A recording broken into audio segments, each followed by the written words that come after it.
তো হ্যালো বন্ধুরা, ঝাড়গ্রাম লাসবেড়ার ইউটিউব চ্যানেলের পক্ষ থেকে সবাইকে একটু স্বাগতম।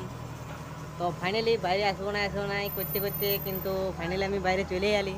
তো ফাইনালি বাইরে আসার কিছু কিছু কারণ রয়েছে। তো আপনারা জানেন আমার পরিবারের অবস্থা, তো তার জন্যই বাইরে আসা। কলেজে ভর্তি হবো বলছিলাম, কিন্তু আর হয়তো সেটা আর আমার কপালে জুটবে নাই। তো ফাইনালি আমি আজকে বাইরে চলে এসেছি। হাওড়ার থেকে 20 কিলোমিটার জায়গাটা, একজাক্ট জায়গাটা ঠিক বলতে পারছি না যদিও, কিন্তু আমার সাথীগুলোর সাথে আসছি। তো পরবর্তী ভিডিও যখন দিব তখন জায়গাটা অবশ্যই বলবো। আমরা এখন একটা কোম্পানির মধ্যে আছি, যেখানে সেন্টারিংয়ের কাজ চলছে।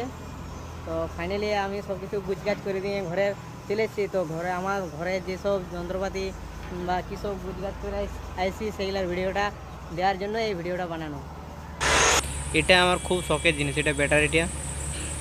আর এখানে কিপ্যাডটা রয়েছে, তো এখানে সব তার মারগুলো আছে। আর এখানে আমার কম্পিউটারের যে ইয়েটা আর কি, তো এখানে আমার জেরক্স মেশিনটা। আর এখানে আমার ফাইনালি আমি সব কিছু গুছগাছ করে দিয়ে আমি বাড়ি থেকে বেরোনোর আগে আর কি এগুলো যখন দেখছিলাম খুব কষ্ট হচ্ছিল মনে মনে।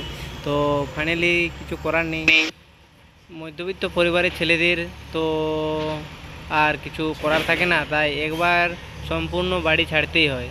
তাই আমি আর আমারও সেই বয়সটা হয়ে গেছে, তার জন্য আমিও সেই বাড়ি ছাড়ার জন্য প্রস্তুত।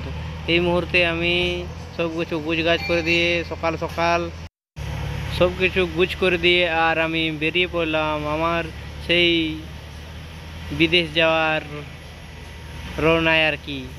তো ফাইনালি ঘরটাকে যতবার দেখছি সেই ততই মনে পড়ছে যে আমাকে এই ঘরটা এখন ছাড়তে হবে। মধ্যবিত্ত ছেলেদের জীবন এইভাবেই কাটে।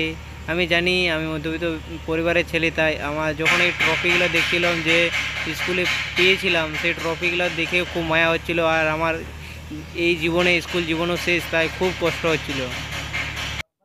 ভিডিওটা দেখার জন্য অসংখ্য অসংখ্য ধন্যবাদ আপনাকে। ভিডিওটা ভালো লাগলে অবশ্যই একটা কমেন্ট করে দেবেন আর সাবস্ক্রাইব